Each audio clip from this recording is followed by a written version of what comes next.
ಇದು ಭಸ್ಮಧಾರಣೆ ಕುರಿತು ವಿಭೂತಿ ಯಾಕೆ ಧಾರಣೆ ಮಾಡಿ? ಹಿಂಗ ಅವನು ಮೂಲತಃ ಶಿವ ವಿರಾಗಿ. ಹೌದು. ಅವನು ನಿಮಗೆ ಗೊತ್ತಿರೋ ಪ್ರಕಾರ ಸ್ಮಶಾನವಾಸಿ. ಅವನು ಬೂದಿ ಬಡಕ ಅಂತ ಕರೀತಾರೆ. ಅವನಿಗೆ ಇವತ್ತಿಗೂ ಹೆಣ ಸುಟ್ಟ ಬೂದಿಯನ್ನ ಮಹಾಕಾಲೇಶ್ವರ ಉಜ್ಜಯಿನಿ ಒಳಗೆ ಇವತ್ತಿಗೂ ಹೆಣ್ಣಿನ ಬೂದಿನೇ ಭಸ್ಮದ ಪೂಜೆ ಮಾಡ್ತಾರೆ. ಶಿವ ಯಾಕೆ ಹೆಣದ ಬೂದಿ ಹಚ್ಕೊಂತಾನಂದ್ರೆ ಅವ್ನು ನಮಗೆಲ್ಲ ಮಾಡೆಲ್. ಅವನು ಶಿವ ಯಾವ ರೀತಿ? ಹಿಂಗೆ ಇದೆಲ್ಲ ಸುಳ್ಳು ಹುಚ್ಚುಗಳ ಎಲ್ಲ ಶರೀರ ಎಲ್ಲ ಸುಟ್ಟು ಹಾಕ್ತಾರ, ಮಣ್ಣ ಪಾಲಾಗುವಂಥದ್ದು. ಈ ಬೂದಿ ಇದೆಲ್ಲ ಬೂದಿ ನಮ್ಮ ಶರೀರ ಮೇಲೆ ಮೇಲೆ ನಾವು ಹಚ್ಕೊಳಕತ್ತೀವಿ ಅಂದ್ರೆ ಗೊತ್ತಾಕತ್ತೆ. ಚಿತಾಭಸ್ಮವನ್ನು ಹಚ್ಕೊಳೋದ್ರಿಂದ ನಮ್ಮಲ್ಲಿ ವೈರಾಗ್ಯ ಉತ್ಪತ್ತಿ ಆಗ್ತದೆ.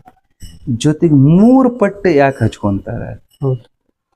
3 ಗುಣಗಳು ನಮ್ಮಲ್ಲಿ ಇದಾವೆ. ಆ 3 ಗುಣಗಳನ್ನು ಸುಡಬೇಕು. ಸತ್ವ ರಜತಮ ಈ 3 ಗುಣಗಳನ್ನು ಸುಟ್ಟು ಬೂದಿ ಮಾಡಿ 3 ಬಟ್ಟೆ ಹಚ್ಕೊಳುವಂಥದ್ದು ಇದು ಲಕ್ಷ್ಯಾರ್ಥ, ಅದ್ರ ಸಂಕೇತ.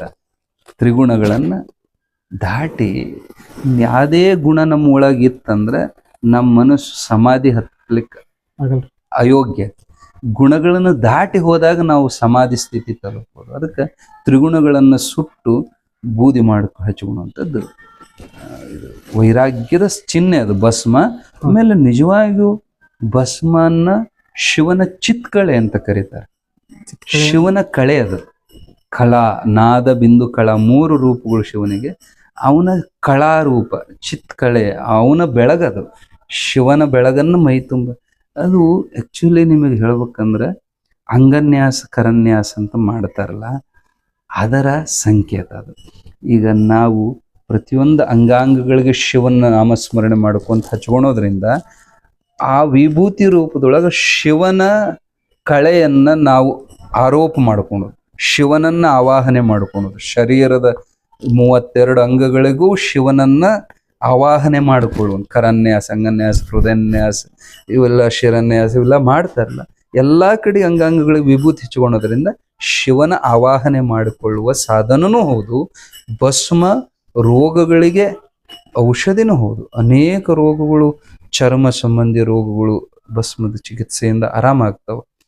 ಅದು ಭಸ್ಮ ಈಗ ಎಲ್ಲೆಲ್ಲೋ ಅಂಗಡಿಯಾಗ ಅವು ಸಿಗ್ತಾವ. ಇದಲ್ಲ ಭಸ್ಮ ಅಂದ್ರೆ ಅದು ಕ್ರಮವಾಗಿ ಅದು ಬಿಲ್ಲುಪತ್ರಿಯ ಮರಗಳಿಂದ ಮತ್ತು ಸಗಣಿಯನ್ನು ಸುಟ್ಟು ಬೆರಣಿ ಮಾಡಿ ಅದನ್ನು ಸೋಸಿ ಅದು ಕ್ರಮ ಅದಾವು. ಅದೆಲ್ಲ ಕ್ರಿಯಾಭಸ್ಮ ಶಿವೋಗ ಮಂದಿರದಾಗೆಲ್ಲ ಮಾಡ್ತಾರೆ. ಆ ಪ್ರಕಾರ ಇದ್ರೆ ಅದು ನಮಗೆ ಫಲ ಕೊಡುತ್ತೆ. ಮತ್ತು ಅದು ಗುರುಗಳ ಮೂಲಕ ಬರ್ಬೇಕು. ಗುರುಗಳು ಅದಕ್ಕೆ ಮಂತ್ರವನ್ನ ಕೀಲಕ ಮಾಡಿ ಅದಕ್ಕೆ ಕೂಡಿಸಿ ಮಂತ್ರವನ್ನ ಅದ್ರೊಳಗೆ ಮಂತ್ರ ಸಹಿತ ಇತ್ತಂದ್ರೆ ಆ ಭಸ್ಮ ನಮಗೆ ರೋಗ ನಿರೋಧಕವಾಗಿನೂ ಕೂಡ ಕೆಲಸ ಮಾಡುತ್ತೆ. ಕವಚ, ಪ್ರೊಟೆಕ್ಷನ್.